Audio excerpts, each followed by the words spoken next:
Aires, recibimos al señor presidente de la Nación, doctor Javier Milei.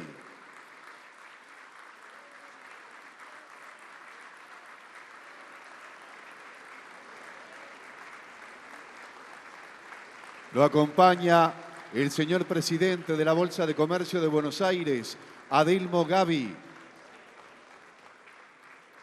y demás autoridades.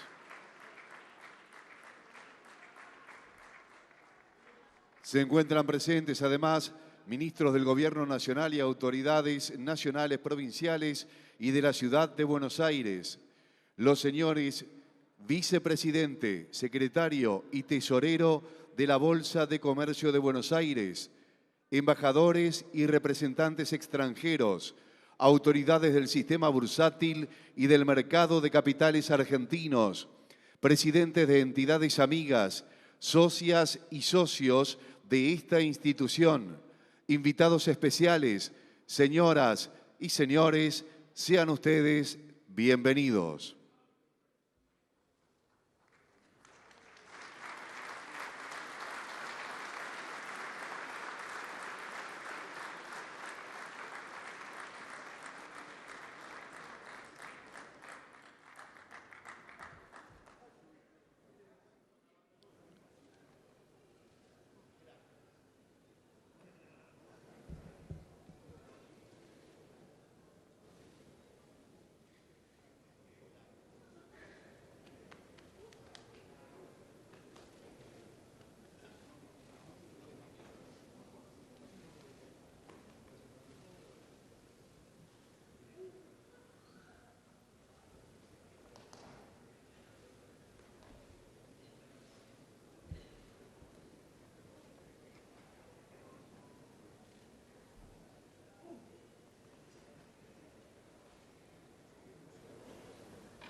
Los invitamos a permanecer de pie, por favor, para entonar las estrofas de nuestro himno nacional argentino, interpretado por la fanfarria de Granaderos a Caballo, General San Martín.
Invitamos al señor presidente a descender del escenario.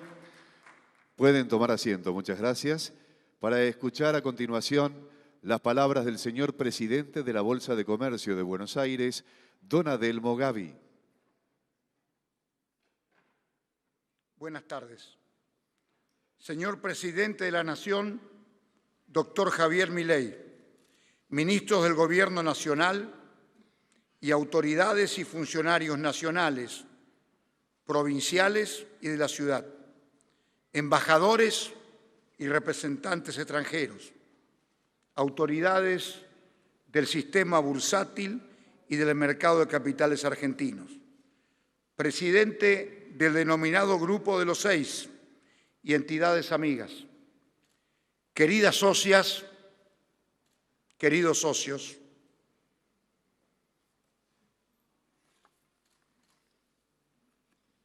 bienvenidos a este 170 aniversario de la Bolsa de Comercio de Buenos Aires.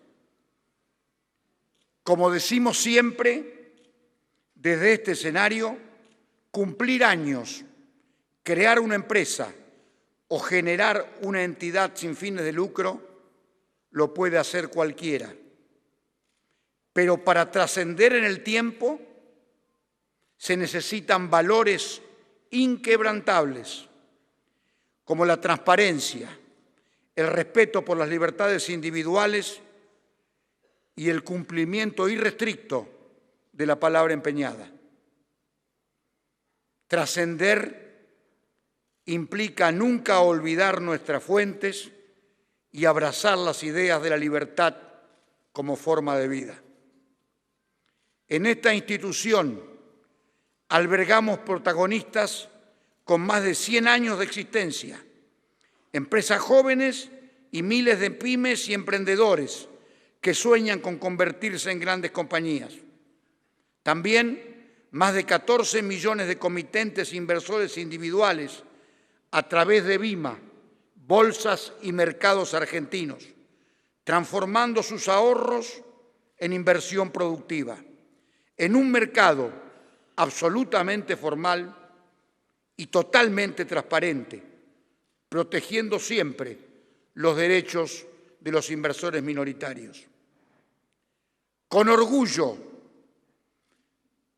y la cabeza bien en alto y a viva voz, como nos enseñaron nuestros anteriores y nuestra tradición, cumplimos hoy 170 años formando y haciendo historia. La Bolsa de Comercio de Buenos Aires comenzó a gestarse en 1818 de la mano del gran Manuel Belgrano, que convenció a Bernardino Rivadavia para hacer grande un país, para desarrollar un país, era necesario un banco, un correo y una bolsa. El banco se fundió en 1822, el correo en 1827. La bolsa se constituyó, pero después los graves problemas que tuvo el país en los años 1830, etcétera, hicieron que esa bolsa nunca estuviese en acción.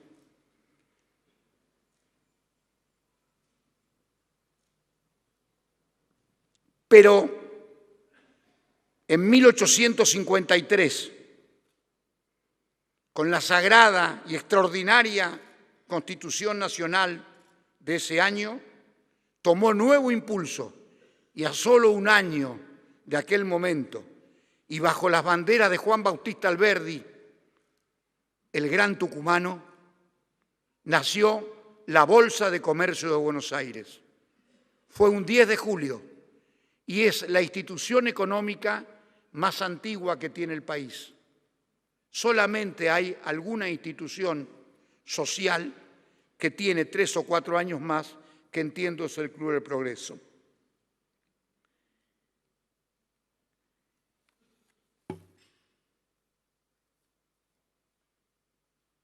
Señor presidente de la Nación, Gracias por sumarse a nuestro festejo.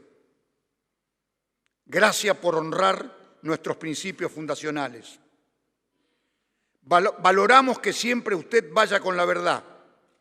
Por más difícil que sea la situación, nunca hay que subestimar la fortaleza de nuestra población para poder enfrentarla. Hay sacrificios que valen la pena y creo que todos compartimos la ilusión de que, por los esfuerzos que estamos haciendo como sociedad, podemos cosechar progreso y desarrollo en nuestra matriz social. Confío en que, con el tiempo, las probabilidades de un buen resultado están a favor, incluso sabiendo que habrá contratiempos en el camino.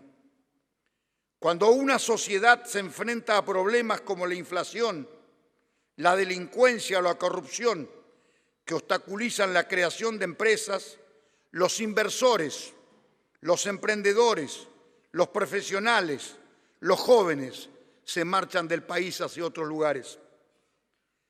No hay incentivo para emprender en un país donde los gobernantes pueden interferir con la libertad de decisión de un emprendedor. El ahorro es la base del progreso futuro. El factor más importante en la creación de riqueza no solo son los ingresos, sino también la capacidad de retrasar alguna gratificación presente para generar un ahorro que se transforme en inversión. Es la inversión la que genera crecimiento. El desafío está en la capacidad de ahorrar e invertir para el futuro. En lugar de gastar dinero en necesidades y deseos inmediatos, que esa es la clave para acumular riqueza con el tiempo. El mercado de capitales ayuda a preservar el capital y generar rentas que pertenecen al bienestar futuro. Muchas veces el progreso se genera con los recursos que no se malgastan, que no se roban, que no se pierden en burocracias innecesarias, que no se filtran por exceso de intervencionismo para justificar algún cargo político. Señor presidente, es motivo de satisfacción no tener déficit fiscal. Es motivo de celebración lograr emisión cero, pero siempre pensando en reinvertirlo en infraestructura o reducir impuestos para mejorar la calidad de los productos y servicios que ofrecemos a la comunidad. La sociedad tiene que percibir que este sacrificio, hoy más que nunca, vale la pena. Estoy convencido que la ciudadanía delegó con su voto al actual Poder Ejecutivo para resolver, entre muchas cuestiones, 3 objetivos impostergables: terminar con la inflación, con la inseguridad y con la corrupción. El Gobierno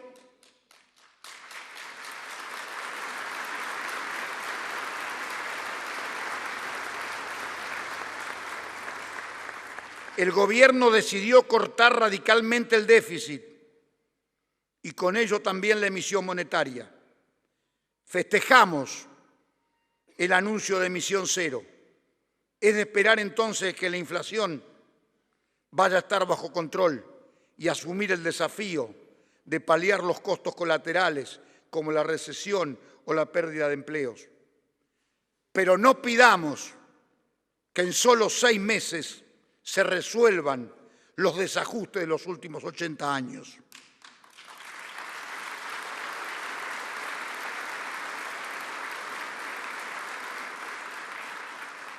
Otro mandato que pide la sociedad es resolver la cuestión de la inseguridad jurídica y física.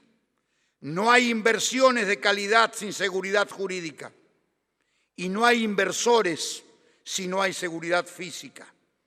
Cuando se buscan los motivos por los cuales los países se desarrollan y logran dar mayor calidad de vida a sus ciudadanos, sin duda, la principal razón es la convicción de que todos somos iguales ante la ley, sin importar su cargo público ni su posición social. El progreso se debería medir por la cantidad de ciudadanos que viven dignamente sin asistencia del Estado o por la cantidad de empresas que nacen por año en una sociedad. De nada sirve un Estado muy presente si nuestros hijos buscan otros horizontes para desarrollarse. Estamos en un momento histórico que nos brinda la oportunidad de transformar la estructura organizativa que nos ha llevado a una situación donde, a pesar de un gasto público excesivo, la mitad de nuestra población vive en la pobreza. Festejamos el logro de haber aprobado la Ley Bases y el reciente pacto firmado el día de ayer para la transformación de nuestra nación. Le agradezco, señor presidente, el habernos invitado junto al Grupo de los 6. Ahí estuvimos la totalidad de la dirigencia empresarial de nuestro grupo. Y realmente el comentario que nos quedó entre nosotros fue: estamos en un país que no es lo que hemos visto. Este es un nuevo país. Su discurso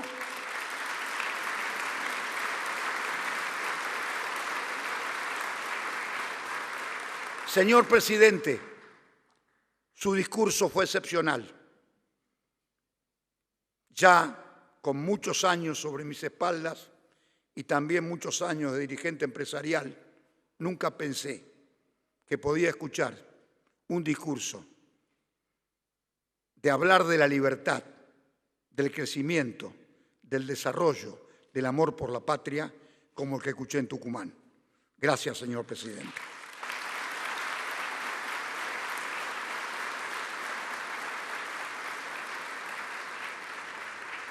Nunca entendí, se lo comenté recién, por qué desconfiamos tanto de la libertad de decisión individual al elegir un sistema jubilatorio, educativo o de negocios.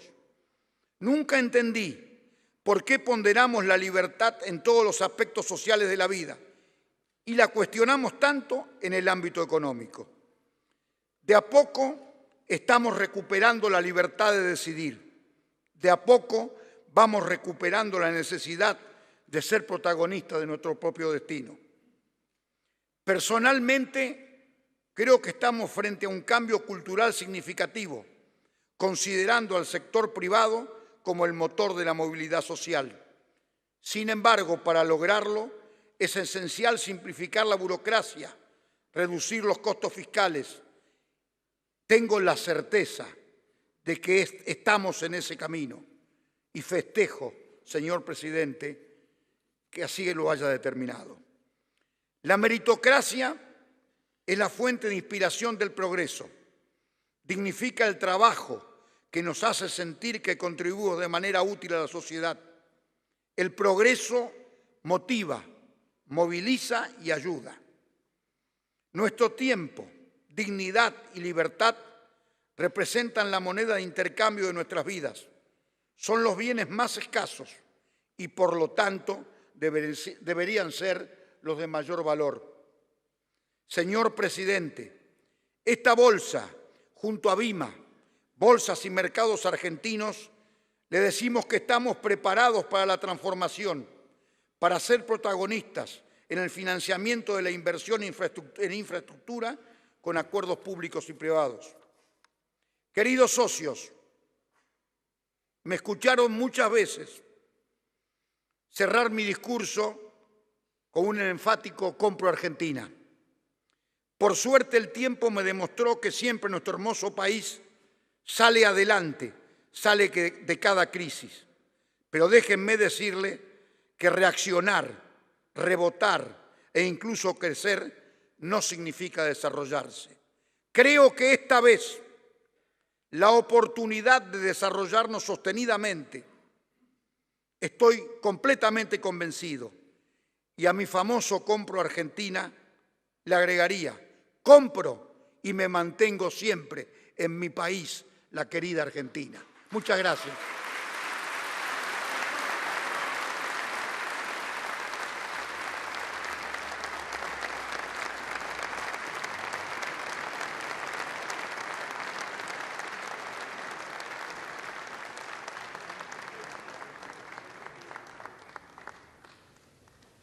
Acto seguido, hace uso de la palabra el señor presidente de la Nación, doctor Javier Milei.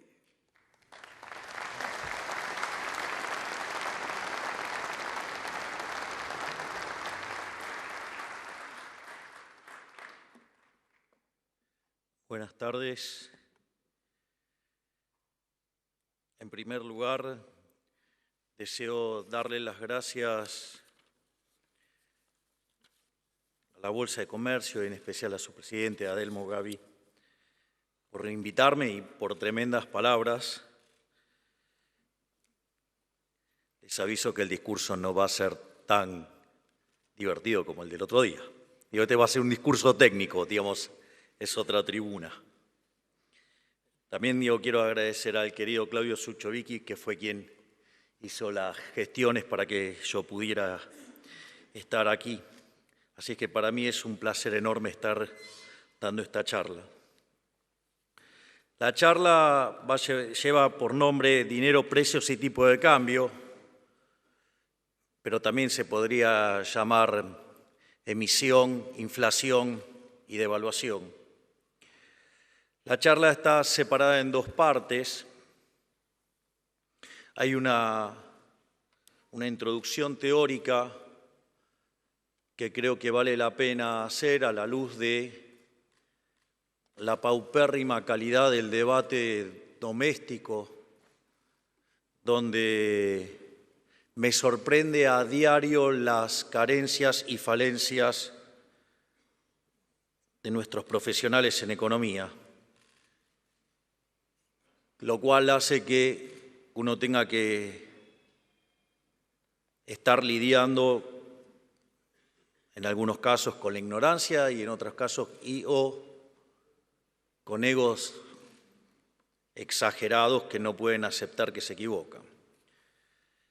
En ese sentido, la introducción teórica va a ser de mucha utilidad para entender lo que viene en la parte 2, qué es lo que estamos haciendo, es decir, saber por qué estamos haciendo lo que estamos haciendo. En el fondo, lo que va a terminar siendo esto es demostrar que el ministro Luis Caputo es el mejor ministro de Economía de toda la historia argentina.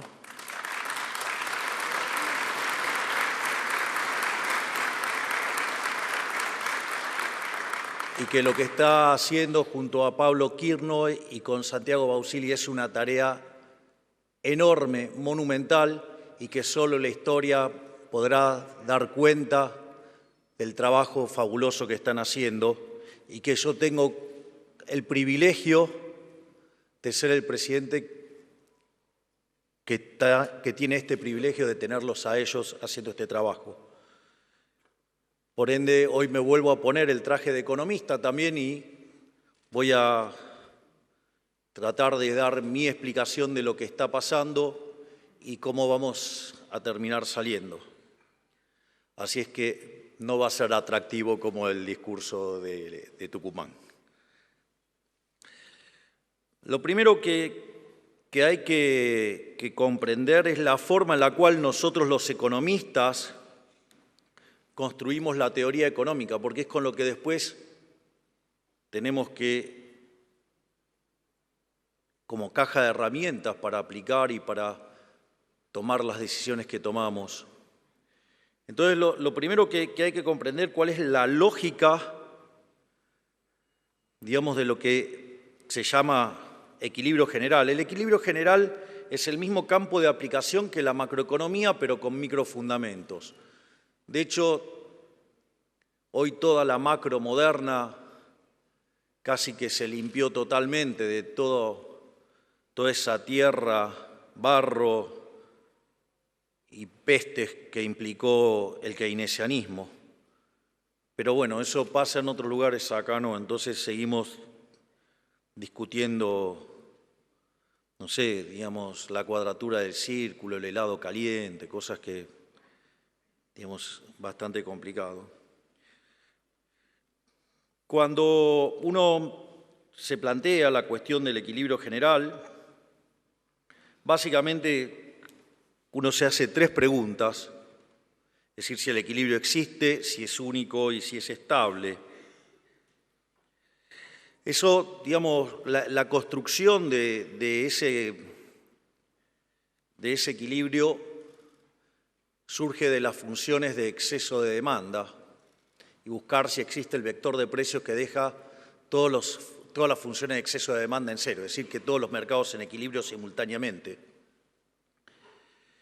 Y eso se construye entonces a partir de las funciones de demanda de cada uno de los bienes de la economía, de cada uno de los factores de la economía por parte de los individuos y por parte de las firmas, que además las firmas son propiedades de los individuos.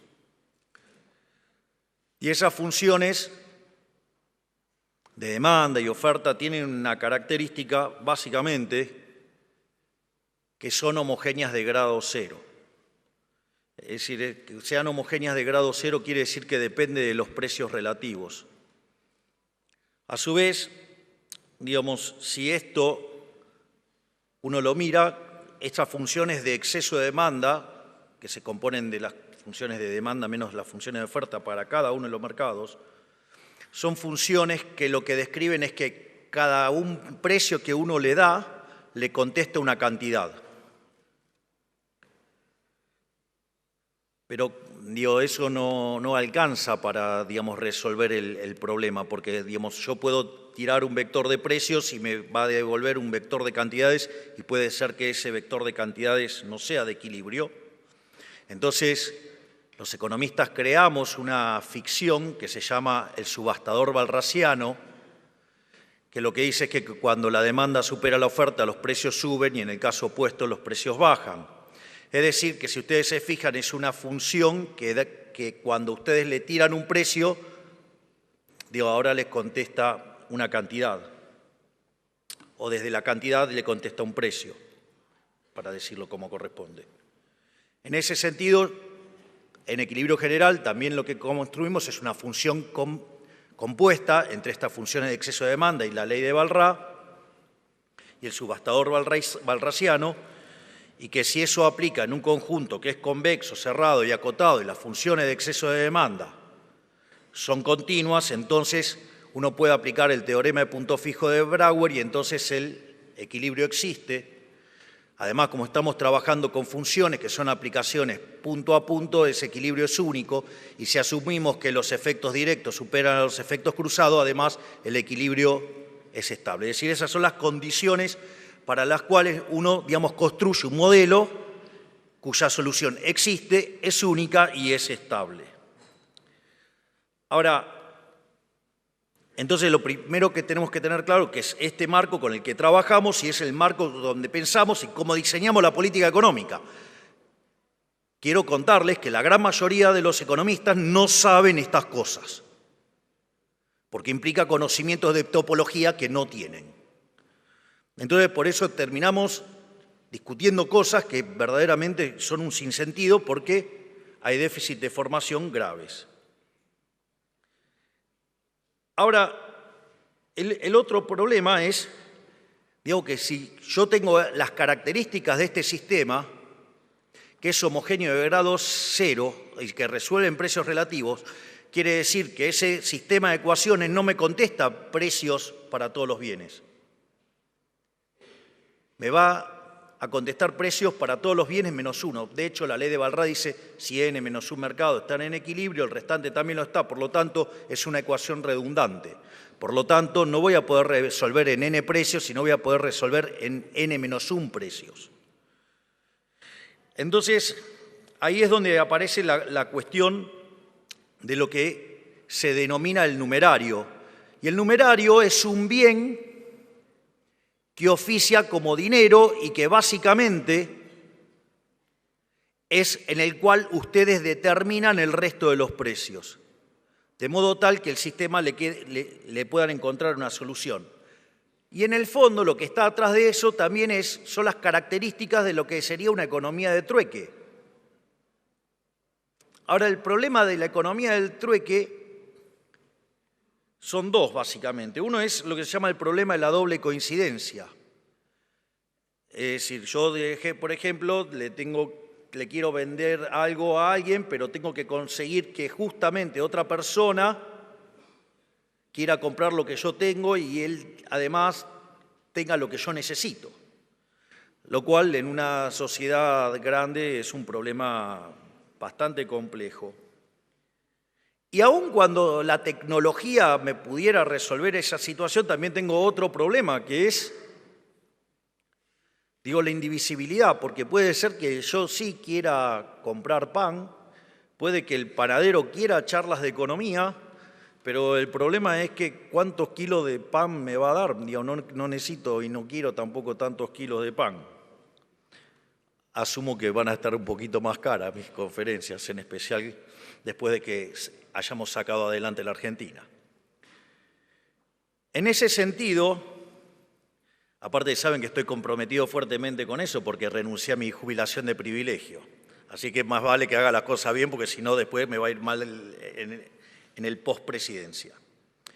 Dicho esto, entonces los individuos no se pusieron a llorar, los individuos agarran y frente al problema, ¿qué hacen? Y tratan de encontrar una solución. Y esto es lo importante porque esto es lo que empieza a dar muestra de qué es el dinero. Y eso es lo que nos va a permitir entender la lógica de cómo terminar con la inflación, la lógica del programa que estamos haciendo, que es entender cuál es la naturaleza del dinero. En este sentido, el dinero viene a resolver estos dos problemas. En definitiva, el dinero no es ni más ni menos que un bien de intercambio indirecto. Es decir, yo no demando dinero para llevármelos al traje de madera. Yo demando dinero para comprar otros bienes, para facilitar los intercambios. Entonces, cuando el hombre encontró, esto de, ¿cómo podía hacer para arreglar este problema? Una de las cosas que descubrió que había algunos bienes que se intercambiaban mucho más que otros. Entonces lo que hacía era comprar esos bienes que se intercambiaban más, no porque quería ese bien precisamente, sino porque le servía de manera indirecta poder hacerse del resto de los bienes. Entonces así aparecieron las primeras formas de dinero. Entonces, por ejemplo, cuando el hombre era nómade, el primer tipo de dinero que usó, ¿cuál fue? El ganado. Básicamente, ¿por qué? Porque viajaba con el ganado. Y como el ganado era algo que todos querían, entonces le servía para intercambiar, ya sea si quería propiamente ganado o si quería otros bienes, y podía utilizar el ganado como bien de intercambio indirecto. Si ustedes se fijan, eso ya representa una forma de dinero, que es un dinero mercancía. Naturalmente, después el hombre evolucionó, se convirtió en sedentario. Entonces, por ejemplo, algo que consumía mucho era pan. Entonces, naturalmente, la moneda se transformó ¿en cuál? En el trigo. ¿Por qué? Porque, era la forma de hacer intercambios indirectos, era la forma que permitía poder lograr transacciones. O así también fue con la sal, con el lino, con el tabaco. Ahora, si ustedes se fijan, entonces, ahora al hacer eso, ustedes se encuentran con que ya tienen una unidad de cuenta, es decir, van a fijar esos precios en esa unidad, ya sea el ganado, el trigo, la sal, el lino, el tabaco. Es un medio de pago generalizado, porque dadas las costumbres del lugar, lo pueden utilizar, o sea, está generalizado y aceptado, pero tiene un problema, que es que no opera como reserva de valor. Cualquiera de los bienes que acabamos de señalar tiene como característica que se deprecia en el tiempo. O dicho de otra manera, tienen una tasa de interés negativa. Por ejemplo, un bien con tasa de interés negativa es el helado. Ustedes se compran el helado, si no se lo comen, se le derrite. Bueno, estos bienes, con el paso del tiempo se degradaban. A partir de eso es que entonces aparecen las monedas metálicas, donde el oro se usaba para las transacciones grandes, la plata se utilizaba para las transacciones más chicas, y el bronce aparece porque había estado que quería gastar más dinero del que tenían. Ahora, ¿cuál es el problema con este tipo de monedas? Aparece un problema que es el problema de la portabilidad. Por eso a mí siempre, cuando hablo de estos temas, me gusta mucho hablar de la serie El Zorro. Digamos que con todos los años que la llevan pasándola, imagino que el 90% de los que estamos acá ha visto El Zorro. El Zorro verdaderamente es un héroe, es un verdadero héroe. El Zorro es anarcocapitalista. Digo, es un anarquista de mercado y obviamente, o sea, es demonizado. Y seguramente que si estuvieran los medios de comunicación ensobrados por el capitán Monasterio, sería un terrible delincuente. Pero el Zorro era fabuloso. ¿Por qué, digamos, es fabuloso lo del Zorro? Porque en el Zorro no hay dinero papel. Entonces, cuando venía alguien del puerto y venía a comercializar, evidentemente no solo traía mercancía, sino que también ¿qué traía? Oro. Era como que llevaba una etiqueta en la cabeza que decía, tengo oro. Entonces, ¿qué pasa? Eran como penal sin arquero. Digo, ¿por qué? Porque, digamos, para los delincuentes eso era fácil, o sea, sabían que ahí había oro. Entonces, es interesante porque el Zorro que hacía combatía a esos delincuentes. ¿Y por qué también es interesante que combatía a esos delincuentes? Porque si los delincuentes hubieran sido exitosos, el comercio de la ciudad hubiera caído. Y si hubiera caído el comercio, la calidad de vida, o sea, les hubiera empeorado fenomenalmente. O sea, con lo cual el Zorro defendía no solo la propiedad privada, sino que además defendía el bienestar de los que vivían en la ciudad porque básicamente los cuidaba. Es más, no solo eso, sino que además se peleaba con el capitán Monasterios y los demás, con lo cual, que además, ¿qué hacían? Le cobraban impuestos. ¿Sí? Un héroe total. Es decir, personaje fabuloso. Ahora, para evitar este problema, digo que este no es un problema nuevo y que pasaba antes de que se creara el dinero papel, entonces dijeron, bueno, vamos a arreglar esto. ¿Y qué hicieron? Había instituciones donde ustedes depositaban el oro o la plata y a cambio le daban un papel. Y entonces ustedes intercambiaban esos papeles y, digamos, y así hacían transacciones. Hasta ahí la historia es bastante linda hasta que hubo algún par de revueltas que algunos emitieron más papelitos que lo que les correspondía. En un proceso de mercado los hubieran linchado y se acababa el problema.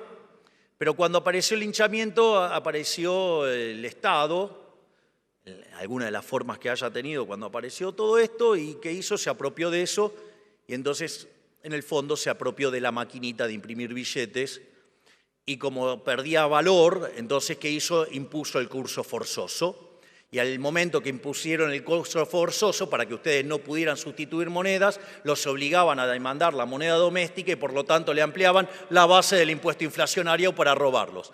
Digamos, una historia bastante conocida en el caso argentino, digamos, desde que se creó esa institución nefasta que está en Reconquista 266, llamado Banco Central de la República Argentina. Con lo cual, como verán, digamos, o sea, no ahora, pero lo sigo teniendo en la mira.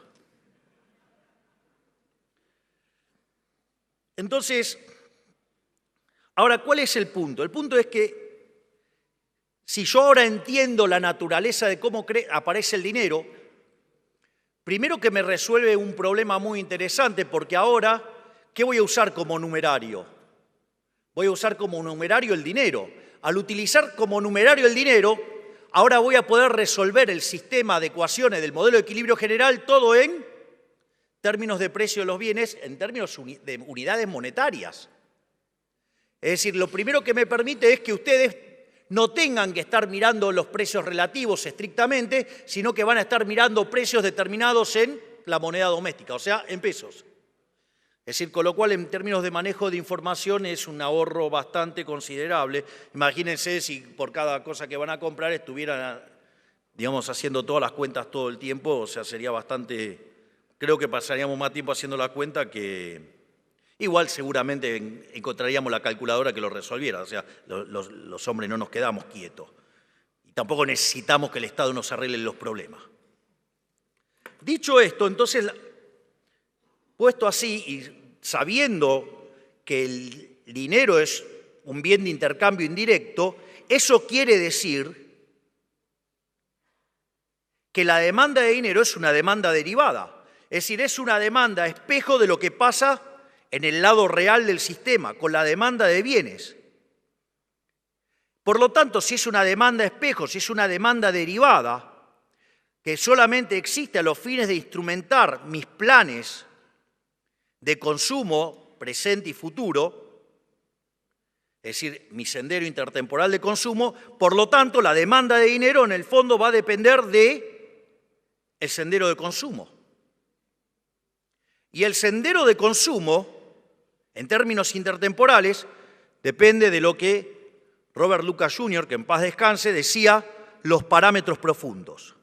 Es decir, depende de las preferencias, depende de la tecnología y depende de las dotaciones. Que salvo que sean omniscientes, omnipresentes y omnipotentes, no lo saben. Y para nosotros está dado.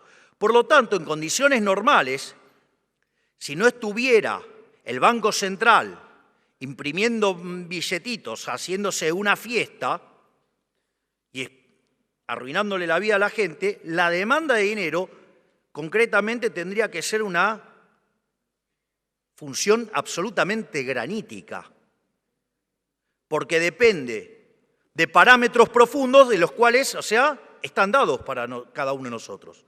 Por lo tanto, no tendría ni por qué existir, digamos, el Banco Central, porque en el fondo, eso depende de nuestras preferencias. De hecho, el dinero es un invento privado, ni siquiera es un invento que inventó el Estado. Es decir, el Estado se lo apropió, que es otra cosa. Entonces, en ese contexto, si la demanda real de dinero está dada, el equilibrio monetario significa que los saldos reales tienen que equilibrarse con la demanda real de dinero. Es decir, que la cantidad nominal de dinero dividido el nivel de precios, eso va a tener que ser igual a la demanda real de dinero. Y ahora, ¿con qué nos encontramos? Con la naturaleza monetaria de la inflación. Porque entonces, si la oferta real de dinero tiene que ser igual a la demanda real de dinero, y la demanda real de dinero depende del sendero intertemporal de consumo, que a su vez depende de parámetros profundos que están dados, consecuentemente aparece la naturaleza monetaria de la inflación, porque en la medida que yo modifique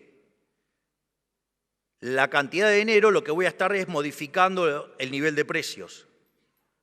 Entonces, ahí nos vamos a encontrar con esta frase que utilizaba Milton Friedman, que la inflación es siempre y en todo lugar un fenómeno monetario. Es decir, y lo único que puede hacer el Banco Central es determinar la escala nominal de la economía. Y el nivel de precios va a venir determinado, ¿por qué? Por el cociente entre la oferta de dinero, que es lo que controla el Banco Central, contra la demanda de dinero, que lo determinan ustedes. Por lo tanto, lo único que hace el Banco Central cuando modifica la cantidad de dinero es modificar el nivel de precios. De ahí la naturaleza monetaria de la inflación. Es decir, ¿qué inflación multicausal? No hay inflación multicausal. Es decir, llamará multicausal a los distintos disparates por los cuales un Banco Central emite. Porque el resto es pura zaraza. Es más, ¿quieren identificar malos economistas? Yo se los voy a decir. Pídanle que le escriban la función de demanda de dinero. Si el economista le escribe una función de demanda de dinero que no depende del consumo y que depende del ingreso y de la tasa de interés, se los digo yo, es un bruto. Y voy a explicar por qué. ¿Por qué es un bruto si pone el ingreso? Porque en un modelo de equilibrio general, si verdaderamente hacen equilibrio general, como dicen que hacen, si hacen berretada keynesiana, eso es otro problema. Digo, ahí ustedes pueden, digamos, lo llaman a Copperfield y que les escriba todas las funciones que quiera. No saben lo creativo que puedo hacer para ponerle funciones, si quieren. Le hago funciones de lo que se le dé la gana. Pero en un sistema de equilibrio general, sus ingresos vienen determinados por el valor de sus dotaciones que ustedes venden en el mercado, ejemplo, el ocio que entregan en el mercado, y a eso le tendrían que sumar ¿qué cosa? La participación que ustedes tienen en los beneficios. Poner el ingreso en la función de demanda de dinero es una de las tantas brutalidades que hizo Keynes, que Keynes no era economista, que solamente tomó un curso de economía con Marshall, que era el campeón del equilibrio parcial. Entonces ustedes cuando construyen una función de demanda, de equilibrio parcial, pueden poner el ingreso. Pero ustedes no pueden hacer eso en equilibrio general porque el ingreso está determinado como parte del sistema. Por lo tanto, no pueden hacer eso. ¿Y para qué lo hizo? Lo hizo para poder derivar el multiplicador. Y el multiplicador no es ni más ni menos que la violación de la restricción de presupuesto. Por eso es divertido, digamos, o sea, cuando ustedes tienen un keynesiano, ¿qué va a querer? Y hacer déficit fiscal. Si es magia. Claro, viola la restricción de presupuesto. Entonces, ahí, digamos, ya saben que si les puso el ingreso, la cosa no va. Y la otra cosa que también es otra burrada es poner la tasa de interés. Porque la tasa de interés es el precio relativo de los bienes presentes respecto a los bienes futuros. O sea, ¿por qué, digamos, el ahorro aumenta cuando sube la tasa de interés? Y porque los bienes presentes se hacen más caros respecto a los bienes futuros, entonces, ¿qué hacen? Consumen menos hoy para consumir más mañana. Pero eso es un mecanismo indirecto. ¿Y por qué, digamos, aumenta la inversión cuando cae la tasa de interés? Porque los bienes futuros son más caros que los bienes presentes. Entonces ustedes tienen incentivo de pasar la producción del presente al futuro. Y ahí determinan entre ahorro e inversión, digamos, la tasa de interés vixeliana, la tasa de interés natural. Pero en realidad son los precios relativos de los bienes presentes respecto a los futuros. Además, digamos, va a estar en equilibrio intertemporalmente la economía cuando ese precio relativo en cada uno de los bienes presentes respecto al futuro sean todos iguales. Y ahí ustedes van a conseguir el equilibrio. Si no, van a poder hacer arbitrajes, tantos presentes como intertemporales. Por lo tanto, digamos, o sea, cuando vean, digamos, economistas poniendo esas funciones, o sea, pregúntele si verdaderamente están haciendo equilibrio general, porque si le dice que sí, están mintiendo. O sea, y eso, digamos, está mal en muchos libros de texto también. Entonces, cuando ustedes toman las funciones de equilibrio general, solamente dependen de los precios. ¿Por qué? Porque contempla los precios presentes y los precios futuros. Dicho esto, digo, no estoy aspirando a ser Roberto Carlos entre mis pares, pero bueno, tengo más de 15 millones de argentinos que me acompañaron. Dicho esto,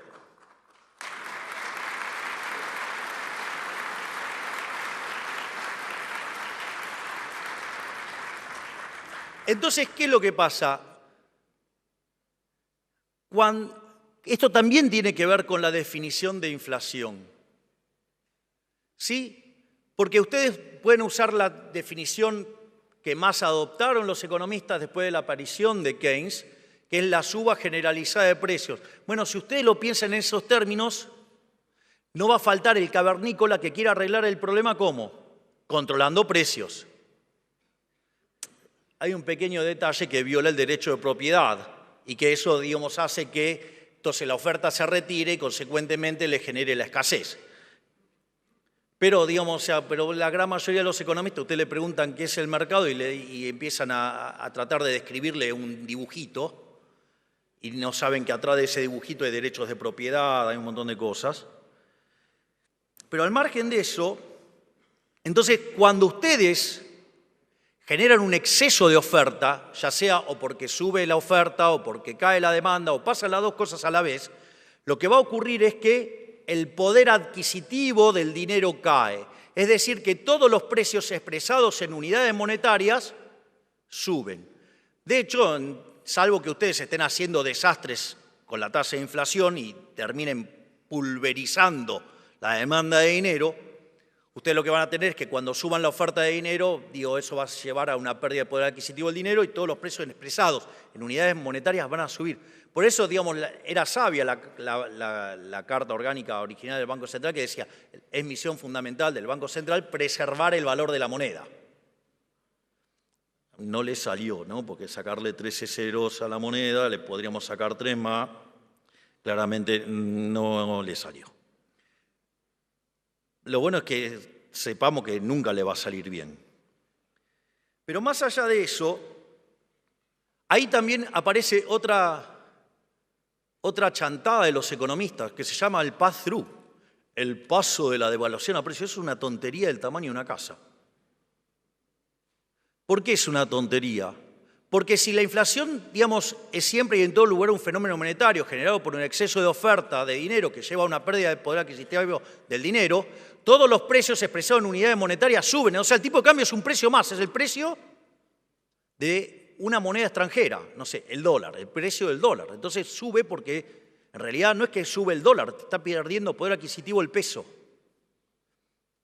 Y no es que hay, pass-through, en realidad, si en lugar de estudiar, solo post-Keynes, estudiaran un poco antes, van a descubrir que hay algo que se llama efecto Hume-Cantillon, que tiene que ver con la forma en la cual se van moviendo los precios. Entonces, si yo genero el exceso de oferta de dinero, va a perder poder adquisitivo el dinero. Ahora, ¿qué pasa? Como el dólar es un activo financiero, sube primero. Después de que sube el dólar, entonces van a subir los transables, después de los transables van a subir los mayoristas, después de los mayoristas los minoristas, y último en la cola, ¿quiénes vienen? Los asalariados. Por eso, cuando usted genera un proceso de devaluación, como eso va a llevar que en dinámica los salarios queden en la cola, la caída en el salario real va a derivar en que le aumente la cantidad de pobres e indigentes. ¿Qué pass-through? Se llama efecto Hume-Cantillon. Pero de vuelta. Como no tienen modelos de equilibrio de verdad, inventan estos atajos metodológicos que son falsos y que son nada más que un abuso de la matemática. Entonces, ahora ya empezamos a acercarnos más a lo que, ya llegamos a lo que es la teoría monetaria de la inflación. Bueno, la extensión a economías abiertas es muy fácil. Es muy extrapolable, porque en realidad, si yo tengo una economía abierta, yo voy a tener una relación entre los bienes internacionales y los bienes locales. Es decir, yo sé que por la ley del precio único o paridad del poder de compra, que es la versión, si ustedes quieren, de equilibrio general de la ley del precio único, sé que el precio doméstico es igual al tipo de cambio multiplicado por el nivel de precios internacional. Y es más, si soy una economía pequeña, encima de los precios internacionales están dados. Quiere decir que entonces el tipo de cambio va a venir determinado por el cociente de los precios locales dividido los precios internacionales. Y si yo sé que los bienes domésticos, el precio viene determinado por la oferta de dinero dividido la demanda real de dinero, lo mismo aplica también para el resto del mundo. Consecuentemente, nos encontramos con algo que se llaman las condiciones monetarias relativas. Y es que el tipo de cambio viene determinado por la oferta de dinero doméstica respecto de la oferta de dinero internacional y la demanda de dinero internacional respecto de la demanda de dinero local. En este sentido, si la demanda de dinero y la oferta de dinero en el mundo estuvieran dadas, cuando yo emito, dada la cantidad de demanda de dinero, no solo me va a subir el nivel de precios, sino que también me va a subir el tipo de cambio. Es decir, con lo cual les paso un dato. Si yo dejo de emitir, no hay motivo para que suba el tipo de cambio. De ahí viene emisión cero. Es decir, estamos terminando con el problema de la inflación y obviamente del tipo de cambio. Es decir, nada más, lo único que tenían que hacer es ir a buscar en un libro de texto qué son las condiciones monetarias relativas. y cómo, digamos, eso se interactúa y cómo mapea con el modelo de la paridad del poder de compra. Pero parece que tenemos economistas que no saben ni siquiera multiplicar y dividir.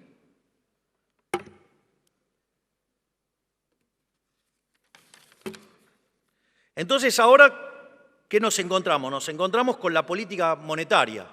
Entonces, ustedes pueden seguir distintos modelos o distintas formas de política monetaria. Pueden utilizar una política monetaria exógena, digo, donde controlan la cantidad de dinero. Entonces, cuando ustedes determinan la cantidad de dinero, ¿qué van a estar determinando? Van a estar determinando la tasa de inflación. Van a determinar en rigor el nivel de precios y, por ende, la tasa a la cual varía la cantidad de dinero va a determinar la tasa de inflación. Ahora, ustedes podrían utilizar otros mecanismos. O sea, por ejemplo, se podría utilizar el tipo de cambio. Es decir, ahora, cuando ustedes fijan el tipo de cambio, la cantidad de dinero queda determinada de manera endógena. Fíjense que en la expresión que señalé antes, ¿sí?, el tipo de cambio surgía del cociente de los precios locales, en términos de los precios internacionales. Ahora, si yo fijé el tipo de cambio y los precios internacionales están dados, entonces lo que se me tiene que acomodar, ¿qué es? El nivel de precios. Y el nivel de precios viene determinado por el cociente entre la oferta de dinero y la demanda de dinero. Y dijimos que la demanda de dinero estaba dada, porque de hecho ustedes demandan dinero en función de su patrón de consumo, que depende de los parámetros profundos de la economía.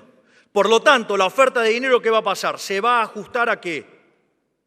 Se va a ajustar a la demanda de dinero tal que se genere ese nivel de precios que es consistente con la PPP. Y así es como funciona, por eso el dinero es endógeno. Ustedes lo que van a tener es que, según cómo se vaya moviendo la demanda de dinero, digamos, el Banco Central, por ejemplo, en la convertibilidad, cuando aumentaba la demanda de dinero, lo que hacía era, digamos, ¿qué hacían? Agarraban los dólares y se los vendían al Banco Central. Y ahí emitía el Banco Central. Entonces se expandía la cantidad de dinero.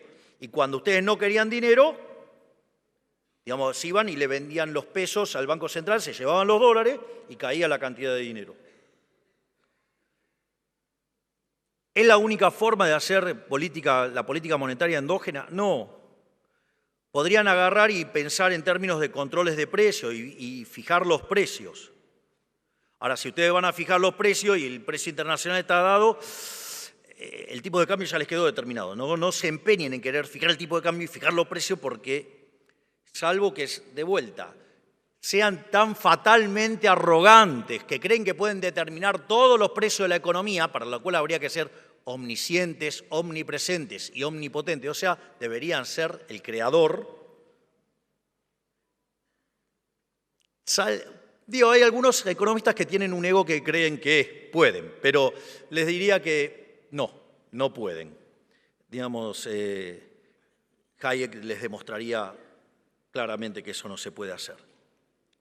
Ahora, la otra es fijar la política monetaria mirando los salarios.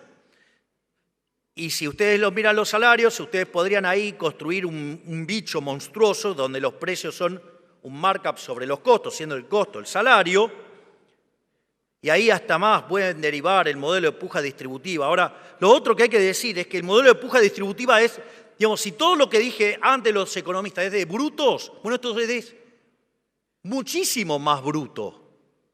Es decir, hablar de la puja distributiva es casi como la exaltación suprema de ser un bruto. Porque decir que el precio es un markup sobre los costos implica que no se enteraron que apareció un hombre en 1871 llamado Menger y creó la teoría subjetiva del valor. Es decir, ustedes estarían ahí determinando los precios por los costos. Es decir, al menos Guillermo Moreno cuando lo dice, por lo menos lo dice en la cara. No tiene pretensión de mostrarse como un iluminado. Lo complicado es gente que se puede hacer, digamos, o sea, denominar razonable como economista en términos de teoría de valor y después utiliza, digamos, los costos para determinar los precios. Eso es bastante más complicado. Dicho todo esto, entonces ahora estamos en condiciones de ver qué fue lo que pasó en Argentina. digamos, y por qué, digamos, mi respeto y admiración por Toto Caputo y todo su equipo, obviamente.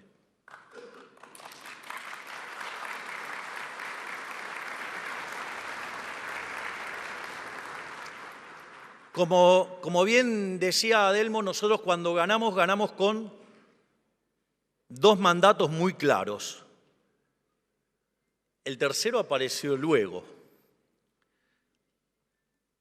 Pero el primer mandato era terminar con la inflación. Es decir, terminar con la inflación. El otro mandato era terminar con la inseguridad. Y vaya que la ministra, la doctora Patricia Bullrich, está haciendo un trabajo enorme, monumental, sublime, porque está poniendo a los delincuentes en la cárcel.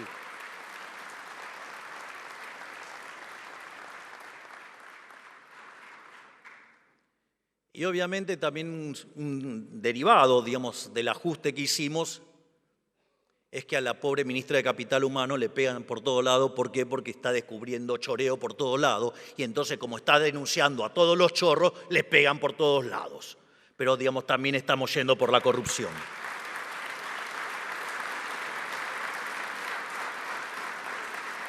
Ahora, volviendo al tema de la inflación, cuando estábamos allá por el mes de diciembre, la inflación venía corriendo al 1% diario. Eso, si ustedes lo anualizan, da cerca de 3.700 o 3.600 y algo. Ahora, cuando ustedes tomaban las 2 primeras semanas de diciembre, ya venía más rápido y si lo anualizaban les daba el 7.500 diario, anual. Entonces ustedes pueden decir, no, bueno, pero esto es una exageración. De hecho, yo recuerdo que cuando llegamos al poder, una de las cosas que hice en el discurso fue decirle la verdad a la gente. Bueno, de hecho es la primera vez en la historia, digo, no solo que gana un liberal libertario, que obviamente, digamos, ¿qué pretendían? ¿Que un liberal libertario gane en condiciones normales de presión y temperatura? Era obvio que tenía que ser un caos, porque si no hubieran seguido ganando los populistas. Eso, digamos, eso hay que internalizarlo. Lo segundo es que nosotros mostrábamos que esa tasa de inflación, si había convalidación monetaria, podía llegar a niveles del 15.000%, que tenía que ver con los desequilibrios monetarios más las necesidades de emisión y el descalabro que había dentro del Banco Central. En ese sentido, fue muy interesante, y esto, digamos, o sea, por eso, digamos, ahí muestra la deshonestidad intelectual de los economistas, porque como le pifiaron recurrentemente, entonces tratan de mostrar la historia que menos les duele en términos de pifiada, porque cuando ustedes toman la inflación mayorista del mes de diciembre fue 54%. Si eso nosotros hubiéramos convalidado monetariamente, es decir, no hubiéramos hecho el ajuste fiscal, y ahora voy a explicar cada una de las cosas que hicimos, ¿qué es lo que hubiera ocurrido? Hubiera habido convalidación monetaria y la inflación efectivamente hubiera sido del 17.000%. Y con el último dato de inflación mayorista, que estuvo en 3,5, eso es una inflación del 50%. Es decir, el gigante que está aquí delante llevó la tasa de inflación del 17.000 al 50%. Miren si no es un gigante.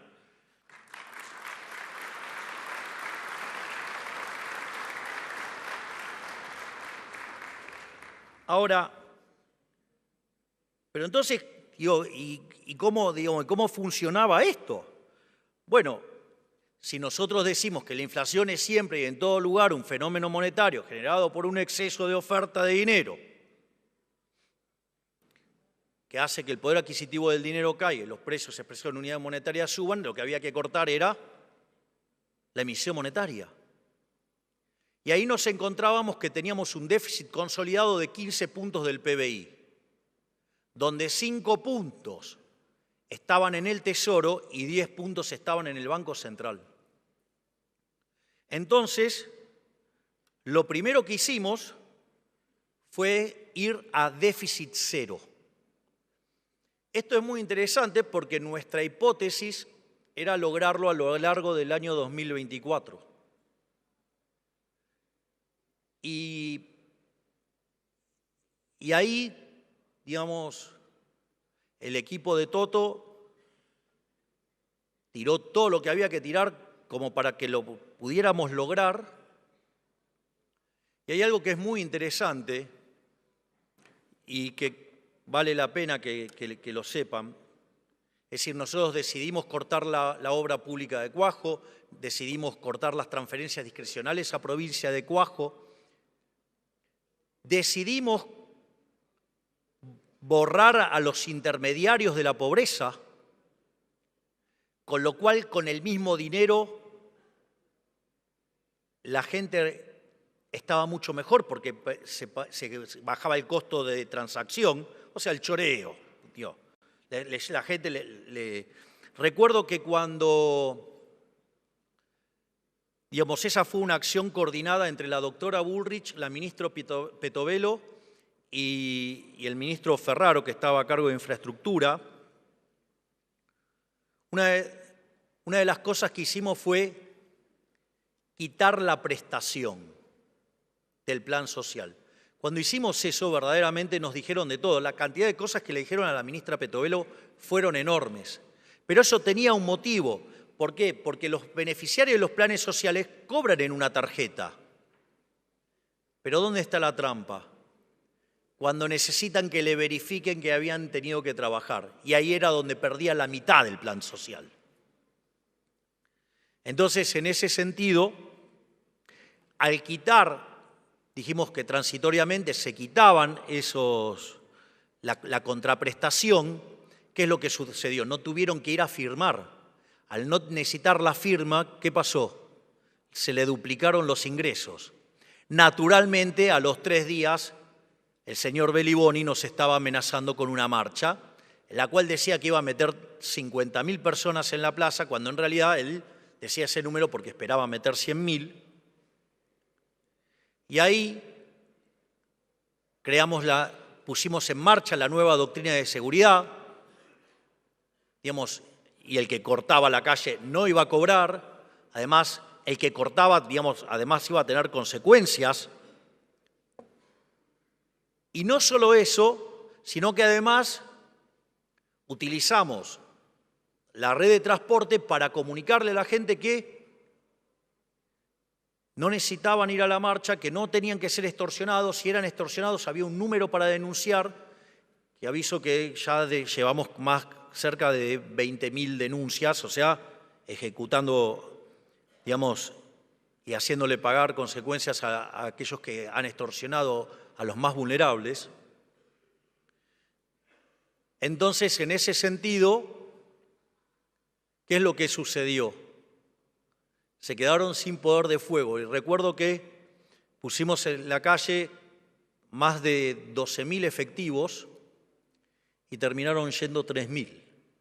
O sea, y ahí, a partir de ahí también pusimos en orden la calle, pusimos en orden los temas de seguridad y empezamos a dar esa batalla donde tenemos éxitos rutilantes como cuando las fuerzas federales ingresaron en Santa Fe y hicieron bajar la cantidad de homicidios, por ejemplo, un 70%. Es decir, logros, no palabras, no relatos, logros.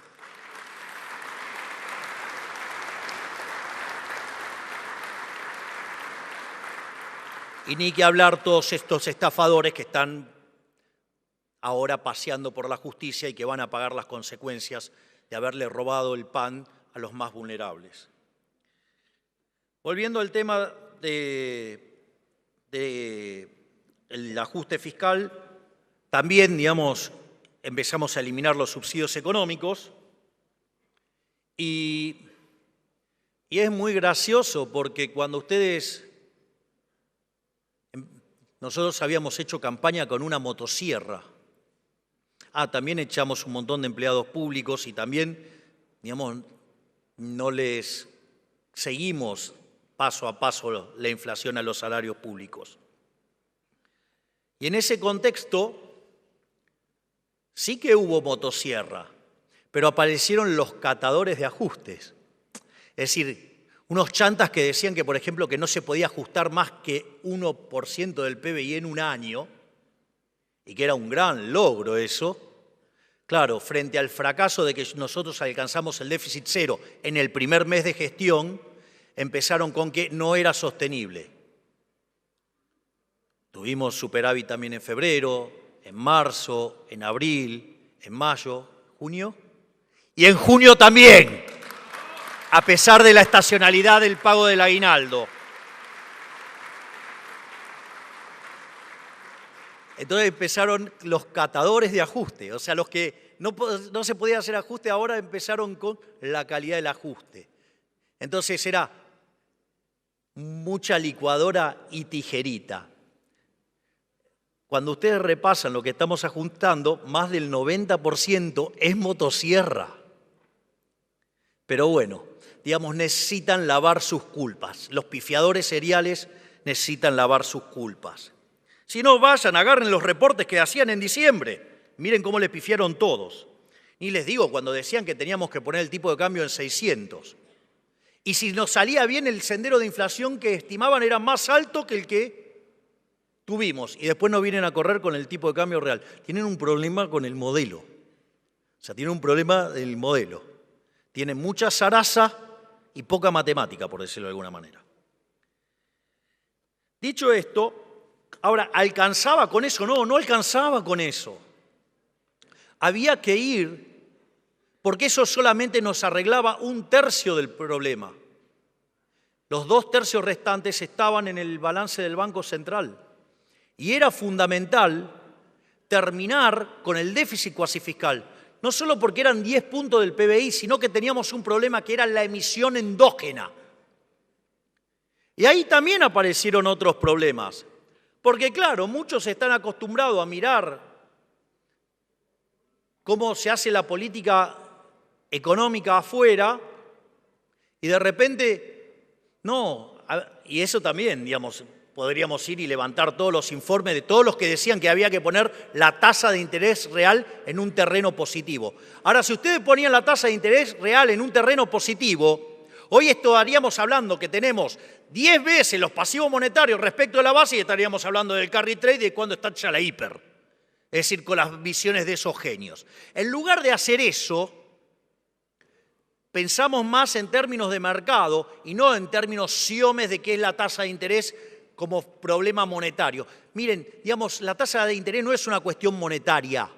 La tasa de interés existe porque existe el tiempo, tiene que ver con la sustitución intertemporal. Entonces lo que había que hacer era arbitrar contra la moneda que el argentino, digamos, sale del peso, que era en dólares. Cuando ustedes hacen ese arbitraje, sí, claro, en términos reales la tasa daba negativa y al ser negativa nos permitió ir bajando ¿qué? Nos permitió ir bajando el peso de los pasivos remunerados, nos permitió ir bajando el déficit cuasi fiscal.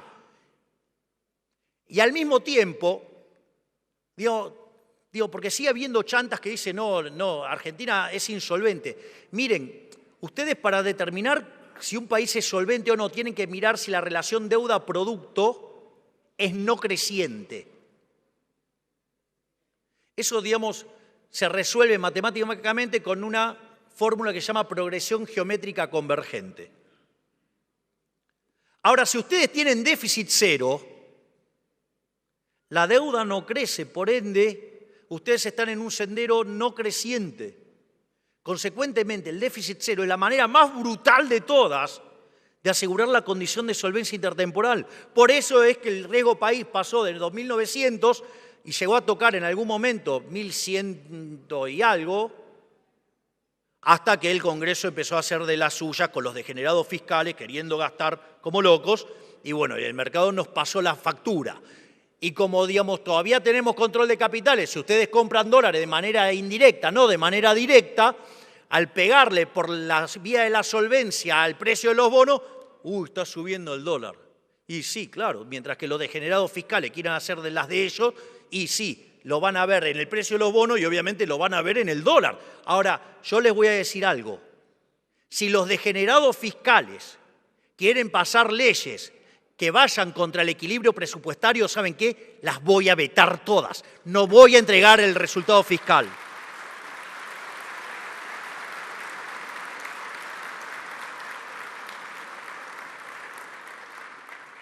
Y mientras que consolidábamos la solvencia fiscal, íbamos generando excedentes de caja y además íbamos licuando y corrigiendo el problema del balance del Banco Central, y con la tasa de inflación cayendo, se empezó a recrear una curva de pesos. Por eso siempre menciono también la enorme tarea del doctor Pablo Quirno, porque desde la política financiera se empezó a recrear una curva de pesos que es lo que hoy nos permite terminar de una vez por todas con el problema de los pasivos remunerados y con la emisión endógena de los pasivos remunerados para poder, sí, ahora avanzar en la segunda etapa del programa, que es la emisión cero. Por eso, terminado el déficit fiscal, terminado el problema de la generación endógena de dinero, nos resta resolver dos cuestiones. Una es el tema de los puts. Este tema, que parecía una abstracción, hace unos días ustedes vieron lo que podía causar. Pero dada la fuerte posición que nosotros tenemos en las cuentas del Banco Central y nuestra posición de caja en el Banco Nación, pudimos derrotar a ese banco con intenciones golpistas. Dicho esto, estamos avanzando en un acuerdo para terminar con el problema de los puts. Entonces la pregunta es, ¿cuándo salimos del cepo? Nosotros vamos a salir del cepo, digamos, y siempre lo dijimos, no es que no lo dijimos. Dijimos que había que alcanzar el equilibrio fiscal, chequeado, adentro. Dijimos que hay que terminar con los remunerados, adentro. Hay que terminar con los puts, los tenemos jaque mate. Y lo otro que necesitamos es la convergencia de la tasa de inflación. El primer escalón al que le tenemos que apuntar es justamente a que mapee la tasa de inflación con la tasa de devaluación. Una vez que alcancemos una inflación en torno al 2% mensual, vamos a ir por una tasa de inflación del 1% mensual. Y cuando la inflación haya desaparecido, cuando esté en niveles cercanos a cero, ahí vamos a tener que elegir si vamos a un esquema de devaluación cero, o sea, que sería tipo de cambio fijo, o dejamos flotar. Y también dijimos cuáles eran las condiciones. Porque ¿qué es lo que pasa? Las cuentas del sector externo en Argentina tienen estacionalidad. Digo, ¿qué pasaría si con todo el frío que estuvo haciendo estos últimos días nosotros no comprábamos gas? Hubiéramos defendido los dólares, pero ¿qué hubiera pasado? Digo, la hubieran pasado bastante mal en términos de frío. Si no, se los puedo explicar yo lo que fue para mí el otro día en Tucumán, que para poder usar la banda presidencial estaba de trajecito y sin ropa térmica. Tenía los dedos duros. Pero al margen de eso, las cuentas del sector externo, como uno tiene un sistema de crawling peg, digamos, en el fondo es como fijo de asaltos, implica que toda la variación viene por el lado de las cantidades, y como en invierno tenemos que importar energía, entonces tenemos margen para perder más de 3.000 millones de dólares para que diga, bueno, vamos a ver qué pasa. O sea, con lo cual, digo, si se empiezan a alterar porque perdemos dólares, es normal. Y le voy a decir algo, si hace más frío se pierden más dólares, y si hace menos frío se pierden menos. Porque tiene que ver con eso. Ahora, ¿qué es lo que pasa? En esa dinámica nosotros vamos a estar contrayendo la cantidad de dinero. Y el riesgo que tenemos es que la cantidad de dinero, por ejemplo, la base monetaria, sea muy baja. Y no sea cosa que por apretar tanto la cantidad de dinero terminemos ahogando la economía por acelerar la tasa de desinflación. Porque dicho sea de paso, además la economía empieza a mostrar signos de recuperación. Y además, ¿cómo va a venir la recuperación? Bueno, mire, primero ustedes lo están viendo, digamos, en los salarios reales del sector privado, claramente hace más de 2 meses que los salarios reales vienen subiendo y tampoco perdieron tanto como dicen. No solo eso, con el esquema de ajuste de las jubilaciones, en la medida que baja la tasa de inflación, las jubilaciones también le ganan. Por lo tanto, de corto plazo vamos a tener una recuperación de la demanda y vamos a empezar a salir. Además, ya habremos limpiado el problema de los stocks, porque cuando todos se venían a ver el desastre, ¿qué es lo que pasa? Se sobreestoquearon. Y entonces la consecuencia, ¿cuál es? Y que por un tiempo, digamos, la producción también cayó hasta que limpiaron los stocks. Ahora hay que recomponerlos, con lo cual ahí va a ir a empujar para adelante. Otra cosa que también va a empujar para adelante es el hecho de que Argentina es una economía que ha destruido su capital. Consecuentemente, el valor del producto marginal del capital es alto, es decir, los retornos reales de los proyectos son altos, por lo tanto, hay incentivos a invertir, aún con la vieja estructura jurídica. Como si fuera poco todo esto, el haber ahorrado 15 puntos del PBI, ese dinero ahora vuelve al sector privado. Mientras que en diciembre del año pasado nosotros discutíamos si íbamos o no a una hiperinflación, hoy discutimos sobre créditos hipotecarios a 30 años.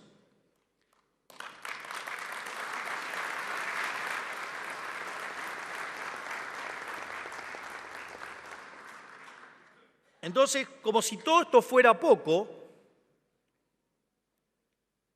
también acá, digamos, hay también mucha deshonestidad.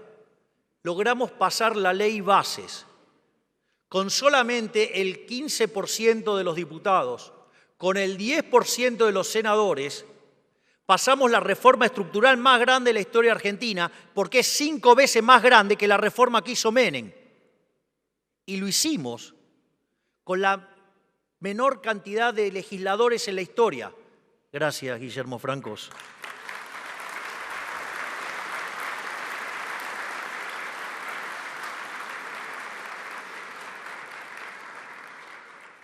Pero todo no quedó ahí, porque además está todavía vigente el DNU. Por lo tanto, la reforma es 8 veces más grande que la que hizo Menem, que fue la reforma más grande de la historia argentina. Entonces, cuando dicen, no tienen plan, ¿no tenés plan? Digo, 800 reformas estructurales, no hay plan. Pero le voy a decir algo, hay en la gatera 3.200 más. Vamos a ser el país más libre del planeta.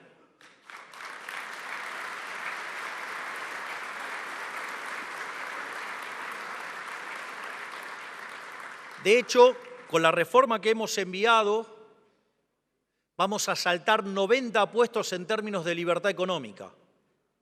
Por lo tanto, digamos, vamos a empezar a parecernos a países como Alemania, unos vecinos que ahora están invadidos por la izquierda, de los alemanes, así que no tanto por ahí.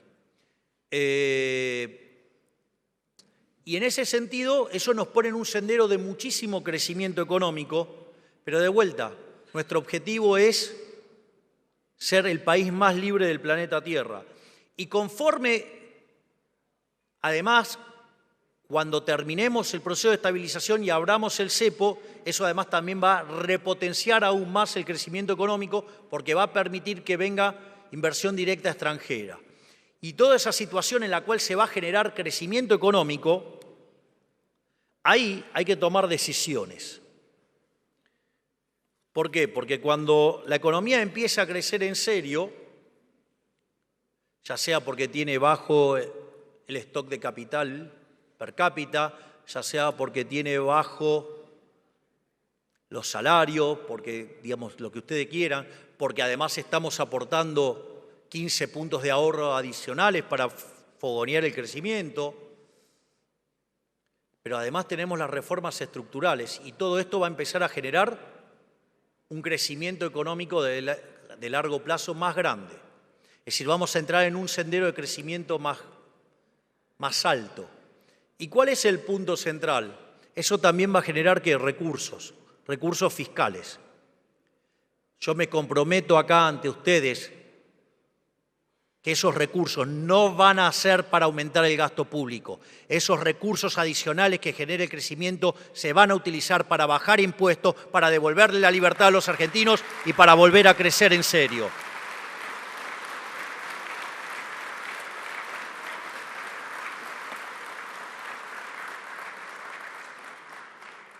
Por lo tanto, estamos volviendo a abrir el camino de la libertad, volviendo a abrazar las ideas de la libertad.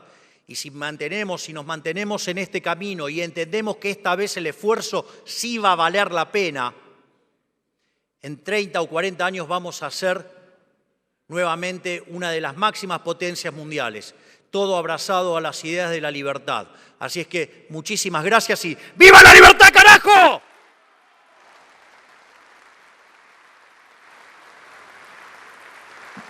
Han sido las palabras del señor presidente de la Nación, doctor Javier Milei.